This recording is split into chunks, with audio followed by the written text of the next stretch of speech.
¿Qué haces? ¿Cómo están? Buenas tardes. Ay, sí, ¿verdad? Pues nos da muchísimo gusto que estén aquí, porque este es un lugar especial y el hecho de que estén aquí es porque tenían interés en conocer este libro, que es sobre un personaje excepcional, María Esther Zuno de Echeverría, esposa de quien fuera presidente en el sexenio 1970-1976, Luis Echeverría Álvarez. Y todos nosotros estamos muy acostumbrados a que se habla por sexenios, y se habla el sexenio de Miguel de la Madrid, o el de Luis Echeverría, o el de López Portillo, o el de Carlos Salinas. Y luego, cuando somos así más cuidadosos con lo que expresamos, decimos el sexenio encabezado por, y ya le damos ya algún lugar al equipo que acompaña a ese presidente. Pero muy pocas veces nos referimos a las esposas de los presidentes. Por lo general se van quedando arrinconadas, y cada una de ellas le pone también un sello a su gestión. A veces es un sello que siempre define su actividad, pero no siempre deja beneficios al país, o no siempre tiene una política muy clara sobre lo que está haciendo, o muchas veces a lo mejor cree que es coyuntural el tener la posibilidad de poder implementar programas de tipo social, y con el tiempo pues muchas veces se les arrincona. Si ahorita mismo nos ponemos a pensar en qué hizo esta persona y qué hizo esta y qué hizo otra, pues a lo mejor ni siquiera nos acordamos, porque también la historia no les ha dado su lugar. Y en ese sentido, la idea de este tipo de trabajos es también rescatar del olvido la labor de las esposas de los presidentes. Claro que no de todas las esposas, pero sí de algunas que hicieron una labor importante, en este caso María Esther Zuno. Pero para que esta labor se pueda llevar a cabo, se requiere siempre el apoyo. Y en este caso, el apoyo fue de Documentación y Estudios de Mujeres, Asociación Civil. Esta organización está presidida por la doctora Amparo Espinosa Rugarcía, y ahora nos acompaña la licenciada Ángeles Suárez, que está representando a DEMAC. Sin DEMAC, mucho de la historia que ahora tenemos contemporánea de las últimas 2 décadas no existiría, porque gracias a ese esfuerzo, a ese compromiso, a un proyecto compartido por un grupo de mujeres que trabaja con Amparo Espinosa Rugarcía, más que trabaja, que colabora, porque son colaboradores, no es en el sentido de que sean empleadas de, no, es un grupo que cree en un proyecto, y ese proyecto es rescatar del olvido a la mujer mexicana en todos los sentidos. Ya les platicará la licenciada Ángeles Suárez, porque la labor de DEMAC es una labor excepcional, que si no la conocen, pues ahora vamos a aprovechar la presentación del libro Yo no soy primera dama, para que la puedan ustedes conocer.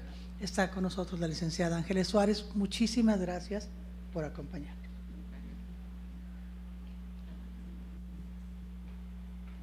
¿Qué tal? Buenas tardes.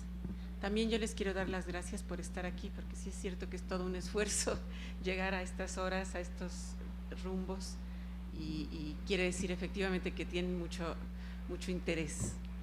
Miren, yo les quería platicar un poco, nada más, quién es DEMAC, de dónde salió, por qué somos, ¿no?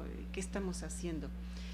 Miren, hace en 89, el Amparo Espinosa Rugarcía fundó una asociación con la intención de trabajar en apoyo de las mujeres en distintos sentidos, pero muy en particular como para darles voz, para escucharlas. Al cabo de un tiempo, esas actividades de apoyo, que eran becas, ayudas para servicios médicos, distintos tipos de actividades así, la doctora Espinosa se dio cuenta de que las mujeres tenemos mucho que decir y que poco nos escuchan también. Entonces ideó hacer un concurso que se llama Para las mujeres que se atreven a contar su historia. Y con esto dijo, vamos a darle la oportunidad a las mujeres que quieren contar y contar y contar lo que les ha pasado, pues que lo cuenten por escrito. Esos concursos se iniciaron en 93. Un poco antes de eso, también la intención de la asociación era publicar distintos tipos de textos literarios, analíticos, filosóficos, que hablaran alrededor de la problemática de la mujer. Entonces hizo algunas coediciones, o sea, lo que hizo DEMAC fue buscar editoriales que pudieran hacer estas publicaciones. En general, y sí se hicieron dos o tres coediciones, pero Amparo se dio cuenta de que las instituciones editoriales, como es natural, necesitaban publicar textos que garantizaran una venta. ¿Por qué? Porque las editoriales tienen que vender y tener algún beneficio para poder continuar. Y los textos de mujeres comunes y corrientes, pues generalmente no son muy comerciales, entonces no se podía, se dio cuenta de que no había una editorial que se prestara a esto. Entonces inventó los concursos, llegaron muchos trabajos de mujeres que se llama Para las mujeres que se atreven a contar su historia, y con dos modalidades, de autobiografía y de biografía. Entonces, ¿qué pasó con esos textos? Pues aparte de darles un premio a los ganadores, DEMAC decidió publicarlos, o sea, constituirse en editorial. Y entonces empezó a publicar desde 94. Tenemos, por ejemplo, de 90 se inició como editorial, un poquito antes de los concursos, y después ya sirvió de cauce para los textos de los concursos. Lo que dice la doctora Espinosa es, por aquí encontré una frase que da muy bien el reflejo de lo que es la editorial. Dice: el fondo editorial de DEMAC es un acervo por el que se pueden observar a todas las mujeres de México. Porque parece que es muy ambicioso, ¿no? Pero el asunto es que los concursos la convocatoria del concurso llega a toda la República, y se promueve que todas las mujeres escriban, o sea, no para nada más las que tienen ya la capacidad y el oficio de escritoras, sino aunque no tengan el oficio, pueden decir algo, todas tienen algo que decir. Entonces llegan trabajos de toda la República, de mujeres de todas las condiciones socioeconómicas, de todas las culturas. Con esto quiere decir, hay mujeres indígenas que han mandado trabajos también, ¿no? En ese sentido es que es un acervo donde se puede observar a todas las mujeres. Y DEMAC, desde luego, su lema es, o su divisa es que toda mujer tiene una sabiduría, toda mujer tiene una experiencia que vale la pena contar. Desde luego, lo que se propone es propiciar el desarrollo de las mujeres. Por lo tanto, todas las condiciones en las que se subestima su valor, pues no estamos de acuerdo con ellas, ¿no? Sin embargo, damos entrada y cabida a historias de mujeres, no específicamente no nada más quiero decir, las más lanzadas, las pioneras, las únicas, no, damos entrada a las historias de las mujeres comunes, y las mujeres comunes tienen algo de lanzadas, mucho, ¿no? Tienen mucho de valentía, de unos valores que no nos imaginamos a la hora de leer las historias. Vemos la capacidad de reponerse ante adversidades, ante dificultades, porque mi hijo tiene que ir a la escuela y lo mandan a la universidad a como de lugar, ¿no? Entonces ahí hay un valor de mujer impresionante, de las mujeres comunes y corrientes, ¿no? Y también parte del interés de DEMAC es descubrir esas actividades, actitudes, formas dinámicas de vida que hacen que la sociedad se sostenga, se reproduzca, se mantenga y crezca inclusive, ¿no? Hay muchas formas que no se ven, que las damos por hechas, como, mire, el ejemplo más común, más simple es las camas están hechas pues porque se hacen solas, ¿verdad? Pues no, resulta que hay alguien que hace las camas, ¿no? O hay comida en la casa, ay, pues qué rico, ¿qué hay de hoy? ¿Qué hay para hoy? Pues sí, pero ¿quién la hizo? Todo el tiempo que se invirtió en comprar, en ajustar el dinero, en preparar, bueno. Así como ese ejemplo simple que les estoy poniendo, también queremos destacar, porque surge de las propias historias, una función de las mujeres que son compañeras del hombre, de su esposo, ¿no?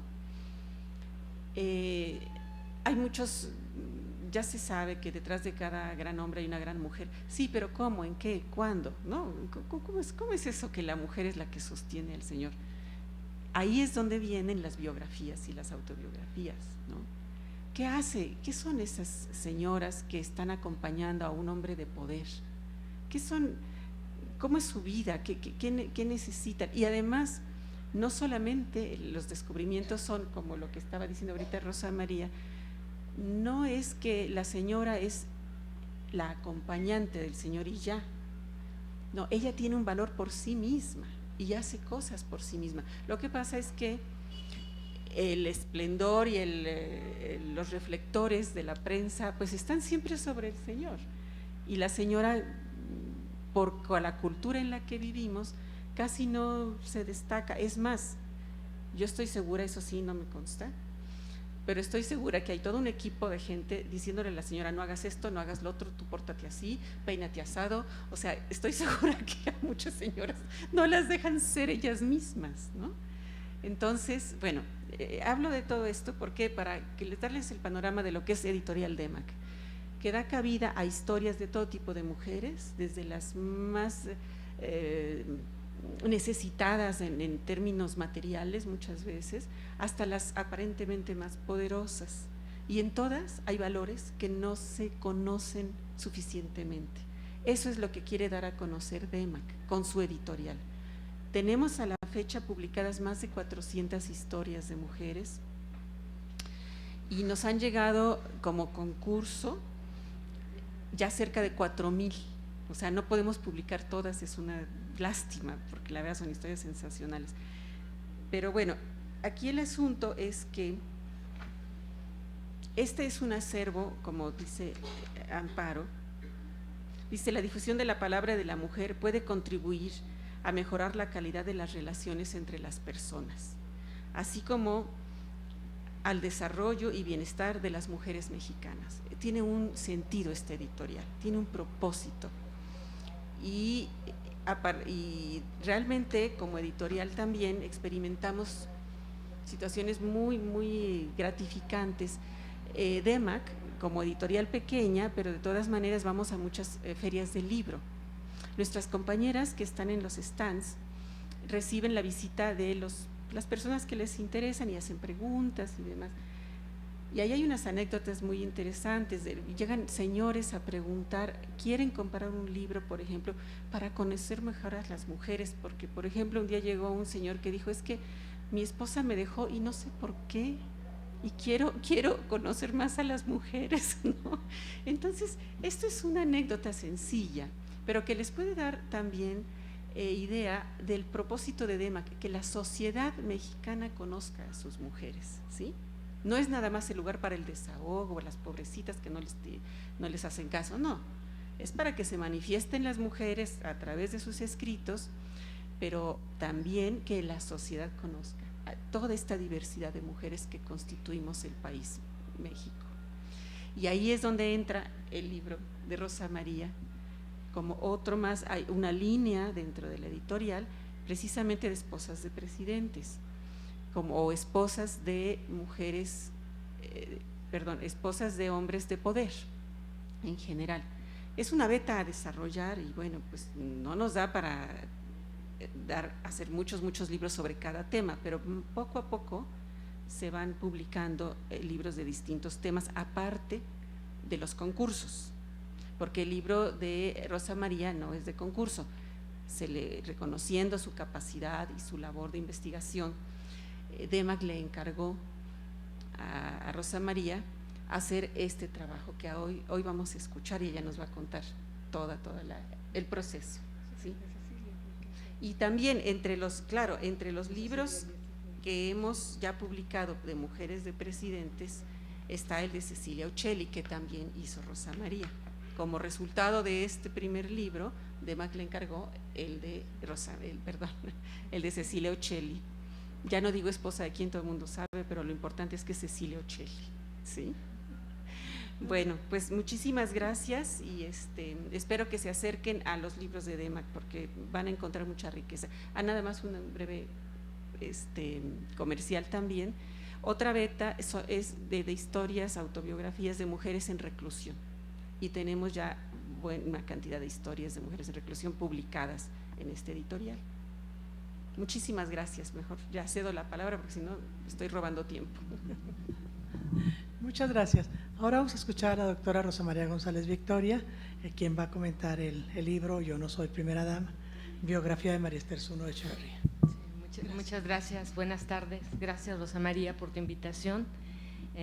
Estoy por segunda vez aquí, veo algunas caras conocidas que estuvieron la vez pasada en la presentación del libro de Hermila, también de la doctora Valles. Entonces yo agradezco muchísimo a la doctora que me haya invitado para presentar este otro libro, ¿verdad? De los muchos más que tiene. Quisiera aclarar que este libro, con este trabajo la doctora Valles obtuvo el premio de MAC. Sí, obtuvo el premio de MAC y de ahí ya fue invitada, ¿no?, para hacer la biografía de Cecilia Uccelli. Sí, sí, no, cuidado. Sí, ajá. También interrumpo para dar las gracias al museo que nos recibe. El Museo de la Mujer ha tenido muy buena acogida para la actividad de Demac, dando talleres aquí mismo y recibiendo nuestras publicaciones. Disculpen, es un honor y agradecemos mucho la cortesía del Museo de la Mujer. Gracias. Bueno, para mí era importante mencionarlo porque yo estuve en los momentos en que Rosa María empezó a proponerse hacer esta historia. O sea, Rosa María, Rosa María es una persona muy, muy especial, no solamente para mí, sino para muchas personas, ¿no? Es una compañera muy, muy generosa, una amiga muy generosa. Entonces yo estuve en este proceso, ella estaba muy entusiasmada, ¿no?, cuando se enteró de la convocatoria y ella se propuso hacer esta historia, ¿no? Entonces estuve yo como compañera de ella en la universidad, estuve muy cerca de ella, ¿no?, viviendo toda esta emoción, ¿no?, que tenía al ir recuperando información, consiguiendo entrevistas, yendo para aquí, yendo para acá, ¿no?, con su hermano Chuy, ¿no?, que lo acompañó también, ¿no?, llevándola, ¿no?, a los lugares que se requerían, a Guadalajara, bueno, a dónde no fue Rosa María para encontrar a las informantes, ¿no?, que le pudieran contar la historia de esta mujer, ¿no?, que digamos en el imaginario popular pues quedó esta imagen de ser una mujer que vestía con ropas típicas, ¿no? O sea, yo creo que la mayoría de las personas que más o menos recuerda ese sexenio, ¿no?, así la tenemos muy en la mente, ¿no?, como esa mujer que vestía con mucho orgullo, ¿no?, esta ropa, ¿no?, y además se sabía que en Los Pinos, ¿no?, también la comida con la que se recibía luego a las personas de otros países, embajadores, presidentes, etcétera, ¿no?, se prepara comida mexicana, ¿no? Entonces es todo un personaje esta mujer, ¿no?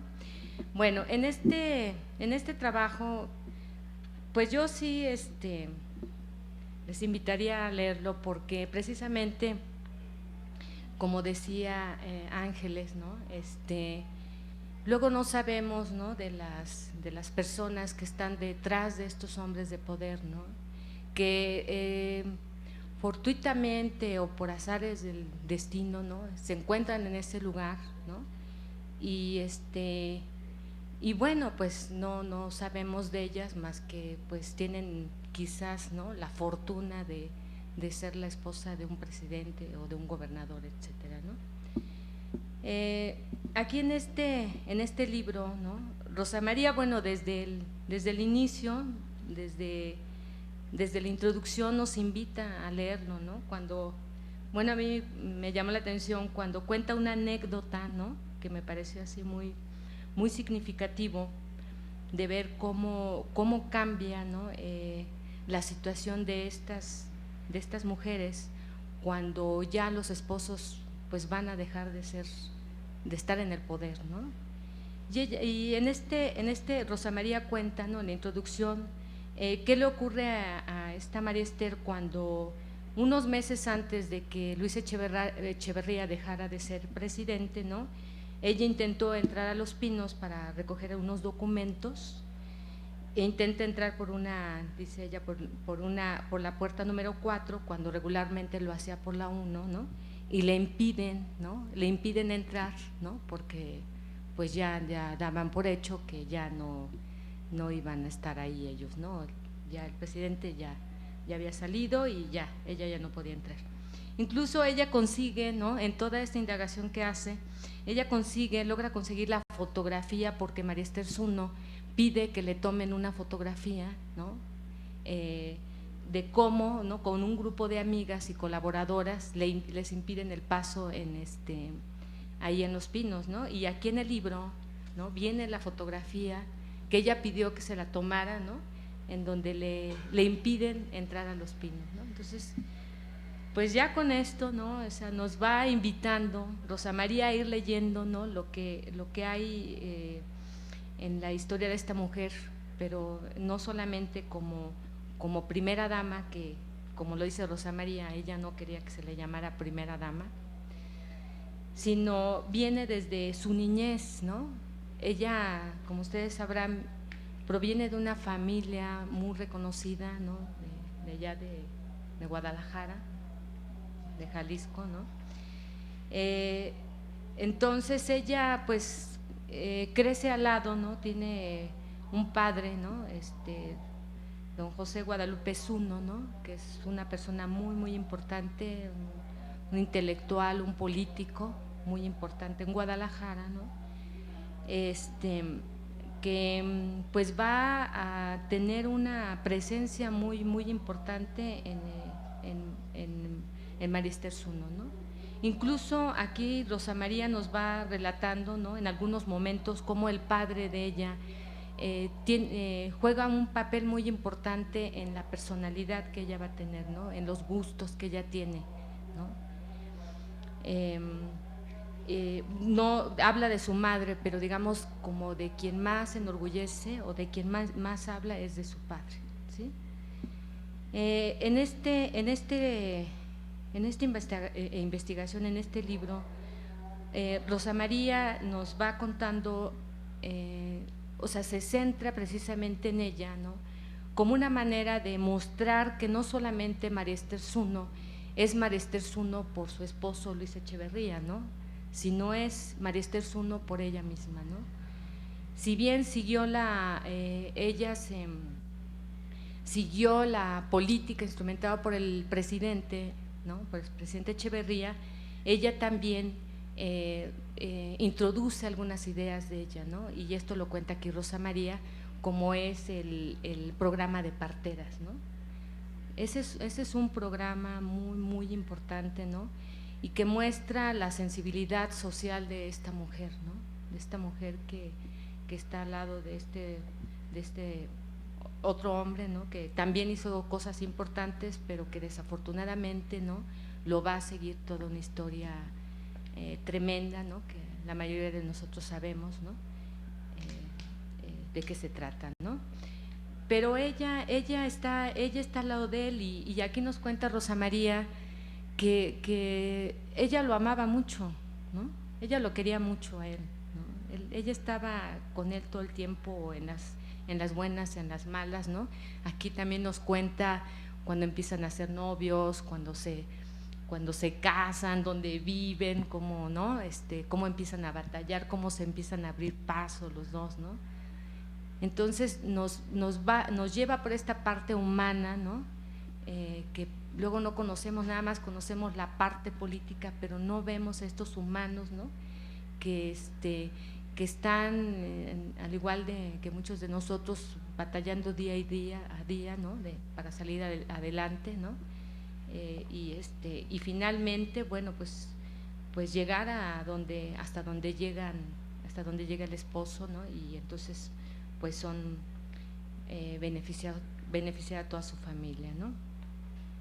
Bueno, aquí también Rosa María nos cuenta de la labor ya como primera dama, ¿no? Como esposa del presidente, la labor que tiene en el Instituto Mexicano de Protección a la Niñez, ¿no? Ella tiene un papel muy importante ahí en este programa.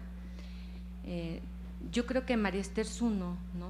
Hasta ahorita, con todas las primeras damas que hemos tenido, yo creo que ha sido una de las mujeres que ha tenido mayor sensibilidad social que las demás. Yo me atrevería a decir eso, y yo lo confirmo con la historia, con lo que escribe Rosa María aquí, porque además está documentado. O sea, no es porque ella, ¿no?, haya querido ensalzarla nada más porque sí, ¿no? Sino aquí está todo lo que ella plantea, todo está documentado, ¿no? Muestra, constata, ¿no?, de toda esta labor que hace esta mujer, ¿no?, al lado del presidente Echeverría. Pero no solamente se queda en esa parte de Rosa María, sino nos cuenta un poquito, ¿no?, ya cuando salen ya de Los Pinos, ¿no?, cuando el presidente Echeverría, ¿no?, le dan otros puestos, ¿no?, y ella indudablemente pues lo acompaña, va con él, ¿no?, a todas estas embajadas, ¿no?, donde lo invitan, ¿no?, que esté al frente. Y ahí Rosa María, ¿no?, con todas estas entrevistas que hace con la gente que la conoció, con sus amigas, con sus familiares, que ella no estaba tan contenta de haber dejado el país, ¿no?, que realmente no disfrutaba mucho estar fuera del país, ¿no? Entonces, a mí realmente este libro a mí me conmueve mucho. Es un libro, es una investigación realmente, pero yo creo que deja ver esta parte humana, ¿no?, de una persona, de una mujer, ¿no?, que se enfrenta a este machismo, pero desde niña, Desde niña ella vive estos obstáculos, ¿no?, que pone el machismo, desde que ella en alguna ocasión les preguntan a los niños en la escuela qué querían estudiar, ¿no?, y ya todos empiezan a contestar, y entonces ella dice que quería ser maestra. Y cuando llega a su casa, ¿no?, y les comenta a sus padres que ella quería ser maestra, se empezaron a reír de ella, ¿no? Entonces, pues ahí ella resintió, ¿no?, resintió cómo había un impedimento por el hecho de ser mujer, ¿no? Entonces, pues ahí Rosa María va mostrando estos obstáculos, ¿no?, que se va teniendo, ¿no?, por el hecho de ser mujer, ¿no?, aunque se sea una mujer con una preparación específica, se sea hija de una familia con cierta posición económica e incluso intelectual, finalmente se enfrentan a este tipo de obstáculos, ¿no? Y eso es, digamos, lo que a mí me gusta mucho del libro de Rosa María, ¿no? O sea, es un libro de veras muy bien documentado, pero con toda esta parte humana, ¿no?, que además tiene mucho que ver con Rosa María, ¿no? Por supuesto que sí, ¿sí? Bueno, pues yo les invito a que lo lean, ¿sí? Muchas gracias. Muchísimas gracias, Rosa María. Muchísimas gracias, Ángeles. Pues así brevemente les digo que este libro fue construido, esta historia con otras historias, porque a la hora de estar pensando cómo hacerlo, pues fue hecho en 2005, entonces se trataba de una persona que había muerto en 1999, que a mí me había atraído mucho cuando era reportera. Y luego les platico que cuando era reportera yo trabajaba en el periódico El Día y fue una gran experiencia haber trabajado en este periódico. Fue muy formativo, es una de las mejores experiencias de mi vida. Pero era entonces el presidente Luis Echeverría y su esposa María Esther, y comenzaba a hacer muchas actividades la esposa del presidente, y comenzó a decir el director del periódico que tenían que abrir una nueva fuente. Y yo tenía la idea, que probablemente tengamos muchos de nosotros, de que qué aburrido ir a cubrir las actividades de la esposa de un presidente, que iría nada más a inaugurar eventos y a cortar listones, y que pues a eso no era muy bueno como una formación periodística que valiera la pena. No, yo quería cubrir fuentes políticas, yo quería saber qué se hacía en la Cámara de Diputados y en la de Senadores, y cuáles eran los problemas del país y qué se podía hacer, y estar en todo lo que consideraba que era más importante y que debíamos de estar las mujeres. Entonces un poquito así como que yo me fui haciendo un lado y dije que no me tome en cuenta el director, que no me tome en cuenta el director, porque ¿quién le dice que no a un director en un periódico o en algún otro trabajo? Pues está muy pesado, ¿no? Dije, no, qué barbaridad, ¿no? Total, no me mandaron a cubrir la fuente, y con el tiempo, en ese mismo sexenio, yo me di cuenta de que estaba equivocada, porque me di cuenta de que la señora tenía una definición muy clara de lo que era tener poder, y tener poder de facto, no porque se lo hubiera dado la Constitución, no porque lo hubiéramos elegido a ella. Se elige al presidente, no se elige a la esposa del presidente. La esposa del presidente llega a serlo por coyuntura, como prácticamente lo han sido todas, porque se conocen de muy jóvenes, porque el marido llega a escalar diferentes peldaños, pero no porque lo estamos eligiendo. Y después me arrepentí, y con el tiempo dije, qué barbaridad, cómo me perdí la experiencia de haber andado ahí con esta señora tan especial, porque cuando ya estaba yo haciendo el trabajo, fui a buscar a mis compañeras de entonces, reporteras que cubrieron la fuente. Por ejemplo, busqué a Virginia Llarena, busqué a Teresa Gursa, busqué a Irma Fuentes, para que me dieran su testimonio. Pero así como las busqué a ellas, busqué a las amigas de la infancia de María Esther. Busqué a señoras que cuando yo hablé con ellas tenían más de 80 años. Encontré a una señora que se llama Hilda Barú. Hilda Barú, cuando yo la entrevisté en 2005, tenía 83 años. Y no parecía que tenía 83 años.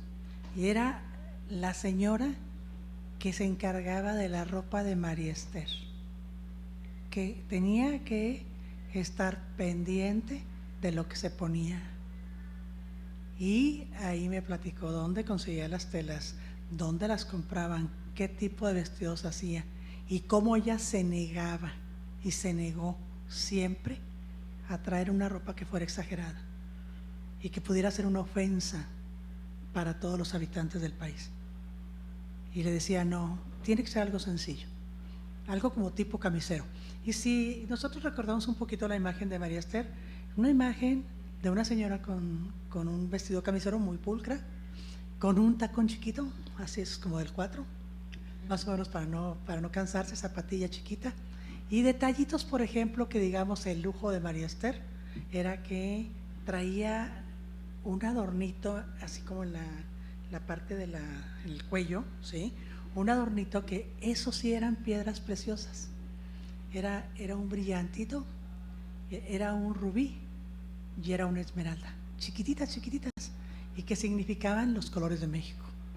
Entonces, según Hilda Barú, dice que fue así como el mayor lujo, y que ella lo podía constatar porque ella lo vivió, porque ella la vestía. Y el peinado muy sencillo, un poquito de crepé, y la vuelta para abajo, así, y eventualmente hacia arriba el cabello, pero que no le daba mucho tiempo. Y se corrieron muchos rumores sobre ellas. Es muy interesante la vida de ella, porque está entre los mitos, entre los rumores, entre todo esto, ¿no? Pero la realidad es que yo creo que cuando uno se pone ya a pensar de una manera más así, ¿qué te dejó de esta mujer?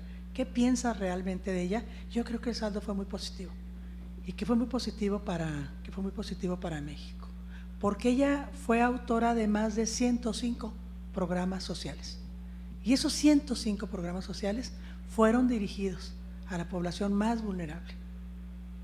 Uno muy conocido, que ya lo comentó la doctora Rosa María González, es el de las parteras.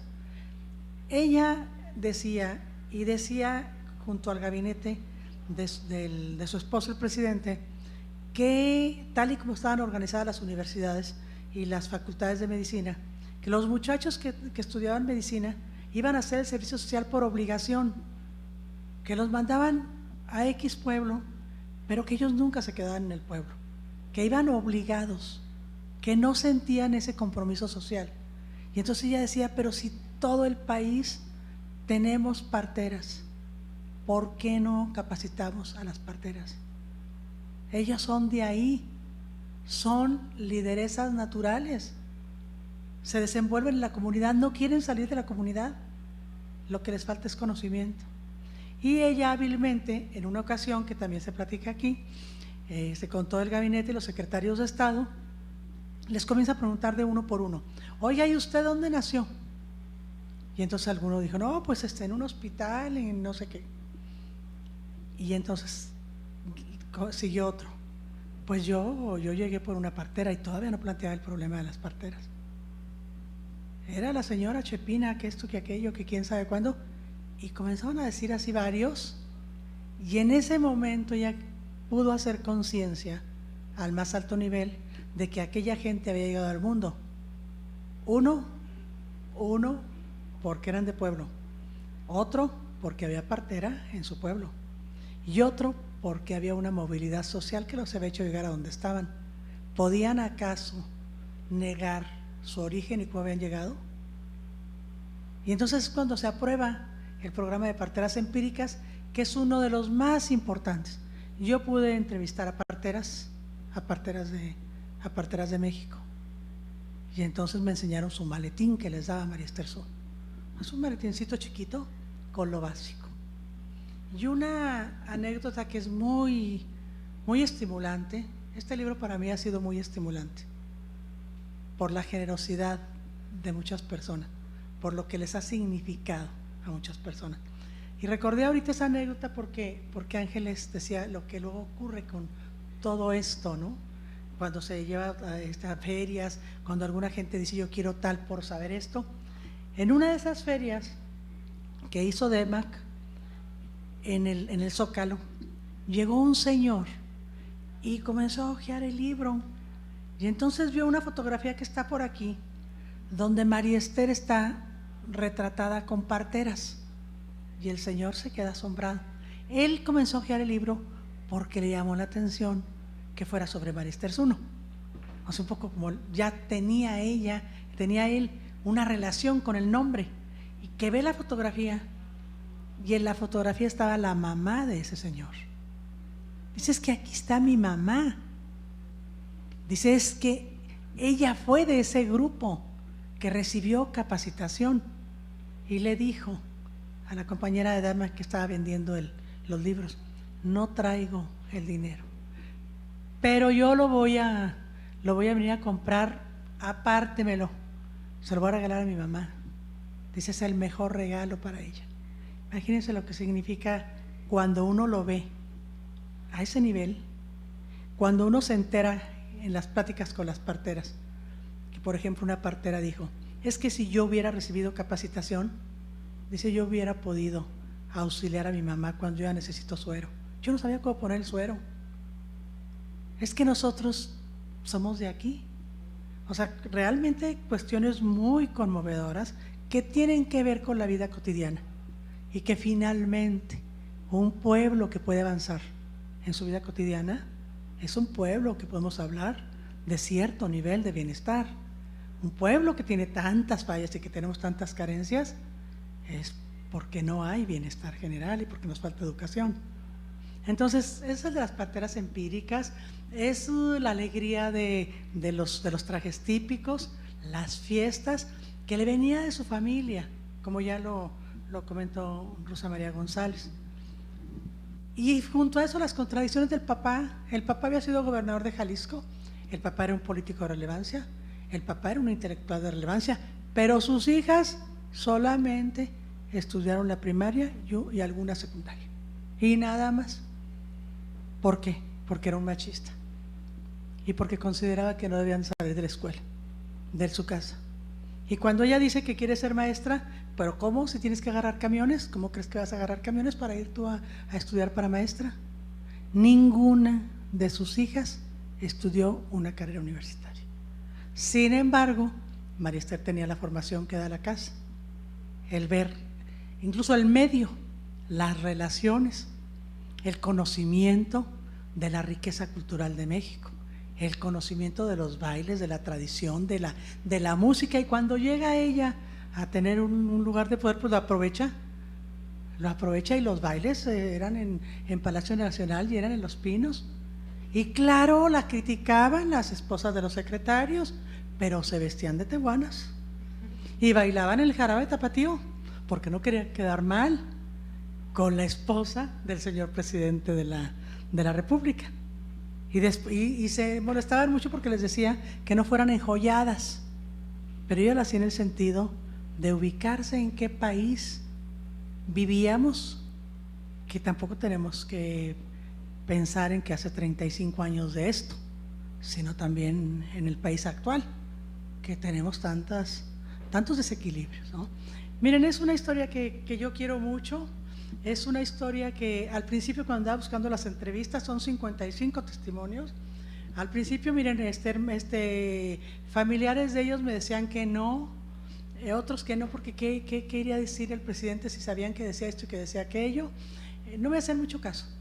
Y cuando el libro sale, y cuando gracias a DEMAC, que yo no sé por qué digo DEMAC, pero es Documentación y Estudio de Mujeres, Asociación Civil, una organización de mujeres, para mujeres, gracias a haber participado en ese concurso y haber ganado, este libro se da a conocer y se da a conocer por todos lados.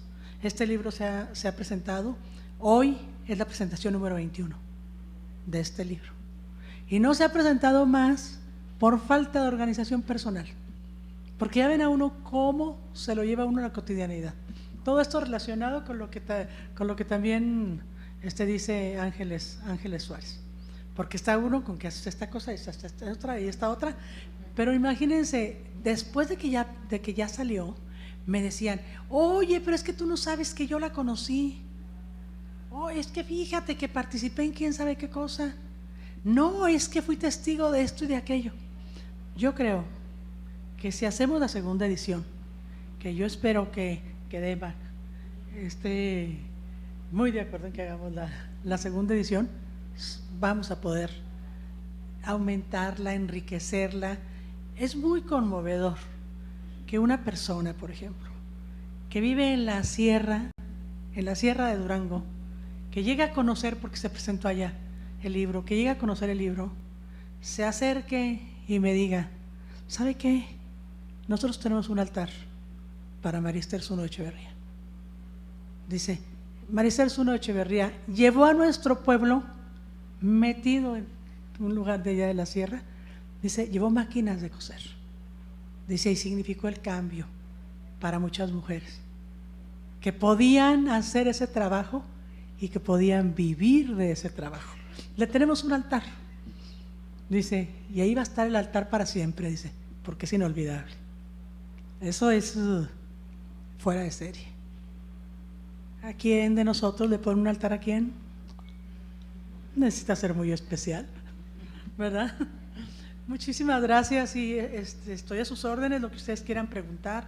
Es una historia que yo creo que es importante para todos nosotros. ¿Qué fue de la familia Zuno? Bueno, miren, de la familia Zuno hay diferentes historias. Cuando yo andaba haciendo este trabajo, primero andaba buscando a los Echeverría y luego no me hacían caso los Echeverría. Y luego después una amiga me puso en contacto porque le hablé por teléfono y le dije, oye, ¿a quién conoces de los Echeverría? Porque estoy haciendo un trabajo sobre María Esther y yo necesitaría entrar a la biblioteca para sacar documentos. No sacar, entonces consultar. Entonces me dice, pues fíjate que yo soy muy amiga, dice, de María del Carmen Echeverría y de Pablo Echeverría. Y dije, oye, ¿estarías dispuesta a hablar por mí? No, sí, estaría. Y como es realmente con las buenas amigas, ¿no? Habla y le dice, Y entonces dice que le llames, que no sé qué, me da su teléfono. Le hablo a María del Carmen Echeverría. Y luego me dice, mira, por teléfono, me dice, mira, dice, yo te voy a hablar con la verdad. Dice, no sé cuáles son tus motivaciones para hacer la historia de mi mamá. Dice, pero esa historia ya la están haciendo.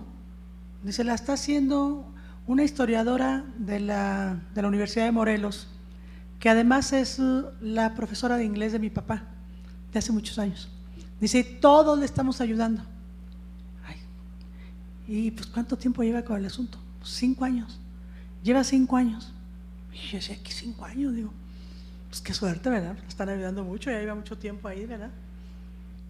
Y dice, así que pues, de una vez te lo digo para que no le entres. No, le dije, fíjate que no, sí le voy a entrar. Le dije, ¿tú estás de acuerdo en recibirme? Sí, estoy de acuerdo en recibirte, pero ya te dije cómo está la cosa. Y entonces, pues me recibió en su casa. Ella vive enfrente de la casa de su papá y me recibe en su casa. Yo pido permiso a la universidad. Fíjense, cuando hace uno las cosas, primero cuando yo hablo por teléfono es como la 1 de la tarde y me dice, te espero a las 5. Pido permiso a la universidad. Oigan, que permítanme ir, porque fíjense que ese trabajo, que quién sabe cuándo, ya se imaginan, ¿no? Bueno, que sí, que quién sabe cuándo. Ahí voy, ¿no? Llego a las 3 de Pachuca a San Jerónimo, 2 horas y media. Y luego por ahí como algo, yo estaba desde las 4:30 fuera de la casa de la señora y no le tocaba antes porque me había dicho que a las 5. Pues el tiempo es el tiempo y el tiempo de cada quien. Ya entró a las 5, comenzamos a platicar. Y a ella ya le estuve platicando eso que les platicó a ustedes de cuando era reportera, de la idea que tenía inicialmente de ella, de lo que después fui modificando y algunas otras cosas, y de cómo la iba a construir. Y le dije, tengo 60 cuartillas. Y cuando yo le dije 60 cuartillas, dijo, anda, dice, esta otra persona, no les voy a decir el nombre, dice, ya iba 700. Cuando dijo de 700, ¿ellos saben qué pensó internamente? Está perdida. Si cualquiera de nosotros piensa, si tienes una bola que 700, quiere decir que no hay ni qué diablos hacer. Ya me alguien quiere que se te desaparezcan las páginas, no sabe qué hacer con tanto y no termina.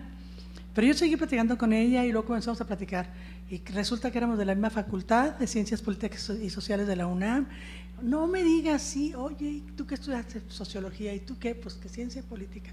Oye, ¿conoces a fulano de tal? Sí, fíjate, ya me engano, sí. No, hombre, fue mi profesor, qué barbaridad. Y quién sabe cuánta cosa. Y casi somos contemporáneas. Ella puede ser que me lleve unos 2, 3 años, ¿no? Y total que al rato íbamos platicando de la facultad, de los profesores, y les dijo, ¿sabes qué? Yo voy a apoyarte a ti. Vamos a la biblioteca. Eran las 8 de la noche, llevamos 3 horas de la cháchara. Nos fuimos a la biblioteca. Me abre, me presenta con los de la biblioteca y le dice que es amiga mía y que me permitan que revise lo que quiera y que le saquen copias de esto y de aquello y de quién sabe cuánto. Imagínense nada más. Y me presenta con los de ahí, una señora que estaba ahí encargada, y se va. Pasan unas semanas y yo no fallaba. Pero entonces en una ocasión me dice una colaboradora, dicen, ¿no se te hace raro el ambiente? No está la señora que siempre nos recibe. O sea, yo siento muy raro, como que ya no somos non gratos. ¿Cómo? Sí, ya como que no. Lo que pasa es que había llegado el director de la biblioteca, yo me había presentado con él, no me dijo nada, pero sí se notaba así como, ¿qué está haciendo esta señora? Lo que pasa es que él nos vio así con mucha extrañeza y fue y le dijo al expresidente que yo estaba ahí metida y que yo llevaba ya 2 personas, a mi hijo y a una colaboradora. Pero ¿saben qué les dije? Escanea rapidito, por si nos tenemos que ir. Por si nos corren ahorita, ¿no? Dije, no. Entonces, ¿saben qué? Que resulta que no le había avisado al expresidente su hija. Y entonces, ya que no le había avisado, le llamó la atención, le dijo que cómo había hecho, si sabía que estaban apoyando a la historiadora de la Universidad de Morelos, a la amiga de la familia de quién sabe cuántos años, que por qué había hecho eso. Y luego me dijo María del Carmen, no te preocupes, más vale pedir perdón que pedir permiso. Dice, yo hablo con mi papá, dice, quién sabe qué, dice, y dice que quiere hablar contigo. Entonces hagan de cuenta que estaba yo, es la ocasión en que he estado más cerca de un expresidente. Estaba afuerita de su recámara. Y a uno se le queda grabado, ¿verdad? Porque de todos modos, pues, uno no está así como afuerita de la recámara de un expresidente cada rato, ¿verdad? Entonces ahí está, afuerita de la recámara, él sentada ahí en un sillón, esperando a ver la regañiza a la hija, y salió y me dijo, mira, Rosa María, todo lo que tú quieras de ahora en adelante, me lo tienes que pedir por escrito. Con mucho gusto te va a ser dado, quién sabe qué. Claro que sí, señor. Muchas gracias. Jamás le pedí nada. Pero ya para entonces, contestando, ya María del Carmen me había dado la lista y los teléfonos de Tito Zuno, el director del archivo de la Universidad de Guadalajara, hermano de María Esther en Guadalajara, ya de Carmela Zuno, hermana, yo ya había hecho citas de fin de semana y voy para allá y comienzo a conectarme con los Zuno y comienzo a conocer la parte de la historia que es una historia muy, muy atractiva y diferente a la del grupo de los Echeverría, y voy allá con los Zuno. Tito Zuno, que era el director del archivo, el archivo está en lo que era la casa de la familia Zuno, una casa espectacular, una casa en la que participaron los pintores más importantes de la época, porque ya les había dicho yo que el padre de María Esther fue un político e intelectual importantísimo, pero también era un hombre que tenía mucha conciencia y no se quedó con el caserón, un caserón precioso. Bueno, la cocina, una cosa así, bueno, todos los platos típicos de todo el país ahí están. Y prácticamente todo está hecho con materiales de México, con puro material de México. Las canteras de Querétaro, así los azulejos de Puebla, muy, muy padre. Aquí en el libro viene la descripción de la casa, pero la casa la regala el padre a la Universidad de Guadalajara. Él creó la Universidad de Guadalajara. Paradójicamente la universidad a la que no fueron sus hijas, pero él la creó y se la regala. Y entonces la universidad, como una manera de corresponder a la familia, deja como director del archivo, ya no lo es ahora, pero en 2005 sí lo era, deja a Tito Zuno como director del archivo y ahí me platica la historia. Y luego Mela era la chiquita y hay un personaje ahí muy polémico, que es uno de los que se atribuye la muerte y el descenso de María Esther Zuno, que es Rubén Zuno Arce. Rubén Zuno Arce vive y Rubén Zuno Arce tiene 22 años en una cárcel de Estados Unidos, acusado de haber intervenido en el asesinato de un agente de la DEA. La DEA es la agencia de Estados Unidos de inteligencia. Entonces, uno de los agentes de la DEA es asesinado y fue asesinado en una casa de Rubén Zuno. Él argumentaba que él había rentado la casa. O sea, sin embargo, no sabemos, nosotros porque no somos jueces, qué fue lo que se le encontró, porque fue condenado a cadena perpetua y sigue en Estados Unidos. Tiene 22 años, en 1990 le decretan la cadena perpetua allá. Y luego Mela, que les digo que era la hermana menor de María Esther, una señora cuya trayectoria fue así como de las muy conocidas que tenemos en nuestro país, ¿no? Que es ama de casa, que cuidó a sus hijos, era la hermana chiquita de María Esther. Luego después conocí a Rebeca, pero Rebeca vivía en Mérida, la media hermana de María Esther, la mayor, hija de José Guadalupe y una señora con la que no se casó.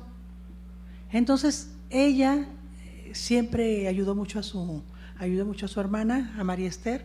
También tuvo mucha influencia en los programas que ella puso en práctica. Yo la fui a conocer a Mérida y fíjense que cuando uno dice eso de a tiempo amar y retirarse a tiempo, qué cierto es.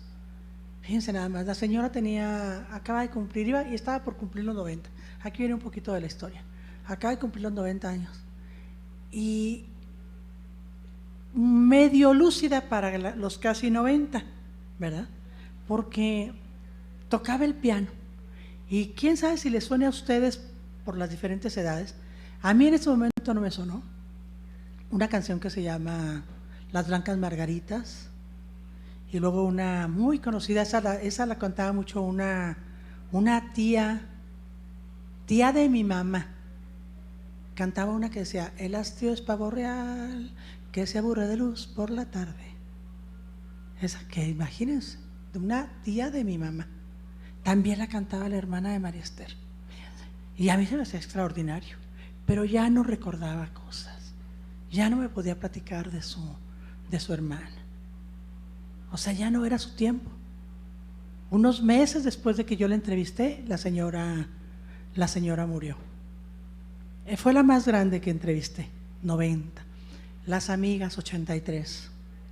La Loli Córdoba, 83. Y Loli Córdoba es fundamental en esta historia, porque miren, los Echeverría siempre dijeron que eran muy anticlericales, ¿sí?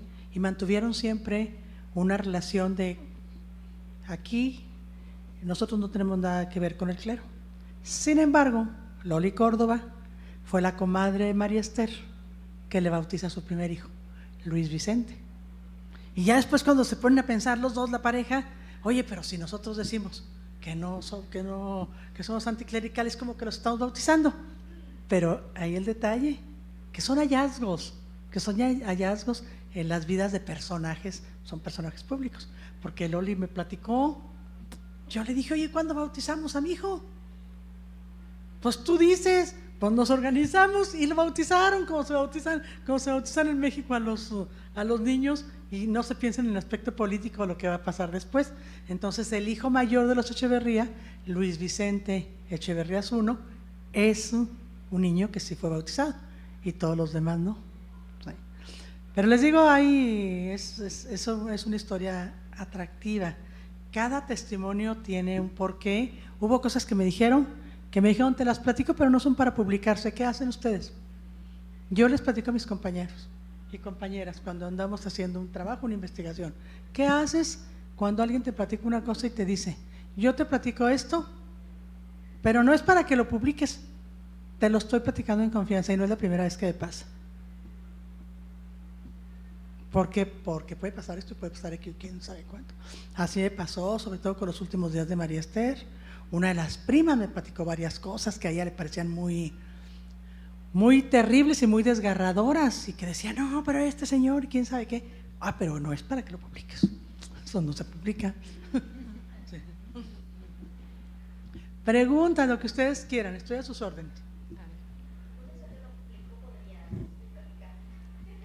No, ¿saben por qué? Porque, pues sí, por respeto a la persona, porque es tan importante que uno tenga el acceso a preguntarle a una persona, como tan importante que otra persona diga: quiero decirte esta parte. Y de pronto decir: ya te platiqué esto otro, pero la verdad es que yo no quisiera que fuera público, ¿verdad? Sí. Si no, imagínense.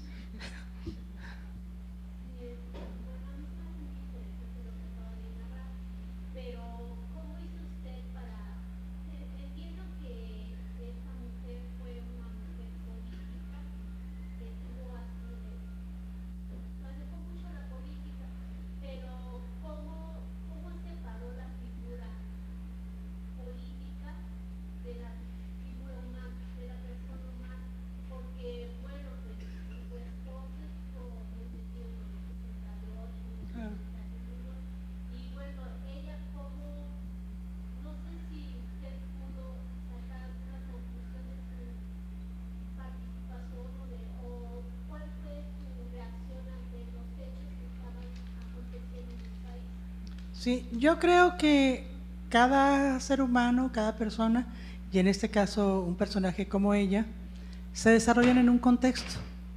Y el contexto en el que ella se desarrolló no fue nada más el del sexenio, el de 70-76, sino fue también el anterior a que su esposo llegara a la presidencia. Una de esas preguntas que yo se las hice a una de sus amigas más cercanas, la coordinadora de parteras empíricas, yo le pregunté qué pensó María Esther cuando ocurrió lo del 68. ¿Qué fue lo que ella pensaba? Entonces ella dice que lo que le preocupaba era que ella creía que ahí también es una cuestión de cómo se relaciona cada mujer con su pareja. O sea, en qué momento puede ver como con más claridad los errores que puede tener una pareja y poderlos realmente precisar. Que a ella lo que más le preocupaba era qué les podría decir a sus hijos. ¿Yo qué les puedo decir a mis hijos? Pero ella manifestaba que creía en el esposo.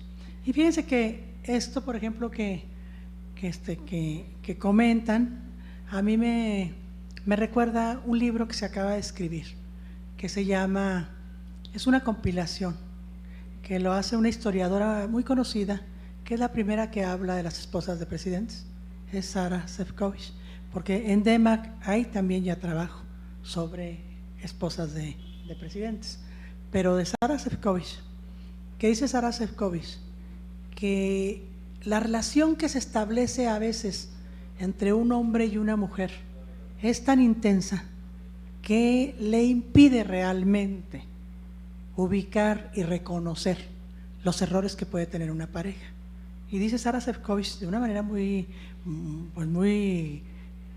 retadora y muy contundente para el México que vivimos actualmente. Dice, en el momento, dice, en que las mujeres, mamás o esposas de narcotraficantes, señalen a sus propios hijos, en ese momento este país nuestro cambia. Los narcotraficantes tienen esposas, dice, tienen novias y tienen mamás. Los violadores tienen novias, esposas y mamás. Dice, y novias, esposas y mamás reaccionan y es su manera de protegerse como mamás. No, es que mi hijito, y no reconocen el error. ¿Hasta dónde podemos nosotros saber si María Esther jamás reconoció que pudo el esposo? Porque también hay una cuestión. Si hay un aparato de justicia que dice tal o cual cosa y de todos modos queda en el imaginario colectivo que tuvo alguna responsabilidad el presidente, ¿hasta dónde pudo ella realmente reconocerlo? Porque ella, en las pláticas que yo tuve con sus amigas, no lo quería reconocer. Su preocupación era decir, ¿qué voy a decirles a mis hijos? O sea, ¿cómo plantearles que pudo haber tenido intervención, pero no reconociendo que la tuviera? ¿Y hasta dónde las mujeres? Sería mi pregunta y la pregunta de la Sefcovic. ¿Hasta dónde también hemos sido, en aras del amor, en aras del amor sin condiciones, muchas veces solapar lo que no debiera solaparse? Ahora, desde otro punto de vista, pues es evidente que el saldo para ella es muy positivo. Tal vez sea, yo no conozco a otra, un poquito conozco lo de Cecilia Ocelli, que me parece una labor buena, pero sin comparación con la de María Esther Zuno. O sea, creo que la de María Esther Zuno es muy definida. Y ella misma llegó a decirlo, aquí viene en el libro, que si ella tenía que definirse, ella se definía por quienes más la necesitaran. Ella se definía por las indígenas, ella se definía por las campesinas. Tuvo muchos rasgos de asistencialismo y de eso podríamos muchas veces platicar. Pero cada uno de nosotros, de todos los que estamos aquí, hemos tenido diferentes experiencias. Y es muy difícil también poder decir que el asistencialismo está mal. ¿Cuántas veces hemos estado en alguna situación tope de una gran necesidad, así de una gran necesidad, que si una persona dice, yo te presto 500 pesos, uno no dice, ay, ¿cómo me prestaste 500 pesos? ¿Qué? ¿Para acá? ¿Me ves muy necesitado o necesitada? No, uno dice, aleluya, eran los 500 que yo necesitaba en este momento. En ese sentido, la labor asistencialista que se ha criticado mucho, mucho en las políticas sociales, y que se ha criticado y que también aquí viene un poquito de eso, a veces tiene un porqué, depende de la situación, de la persona, del lugar. Aquí platica Guadalupe Pendini en este libro que ella llegó a ser, es una periodista, ahorita ella estuvo mucho tiempo en Excelsior, prácticamente toda su vida, llega a ser una muy buena relación con María Esther Zuno, y María Esther Zuno le daba su bolsa y le decía a Lupi, si ves que alguien está muy necesitado, dale dinero. Entonces ella manejaba la bolsa de María Esther y lo dejaba al criterio de la Lupi, de la Pendini. ¿Y cómo sabemos nosotros? ¿Cómo sabemos nosotros si efectivamente aquella gente sí lo necesitaba? Entonces, ¿por qué lo vamos a criticar cuando tenemos todavía tantas carencias en el país? Es como cuando se hacen las despensas y el programa para los lentes. Ay, miren, será melón, no será sandía, pero si una gente necesita lentes y hay un programa y le dan los lentes, la diferencia entre ver y no ver es mucha. O sea, yo sí lo veo así como que luego a veces uno, teóricamente es muy fácil decir no a esto y no a aquello y no a aquello, pero que hay que considerar muchas veces la coyuntura, lo que más pasa. Y eso hacía la Lupi, sacaba la bolsa de la señora y les daba acá y les daba allá. Que 10 pesos y que 20 pesos en aquella época pues deben haber sido tal vez 50 o 100 de ahora, ¿no? En fin.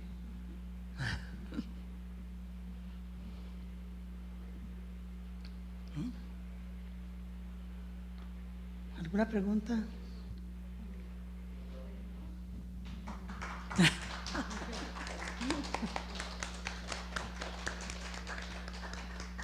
Muchas gracias a todos por venir, a todos y a todas.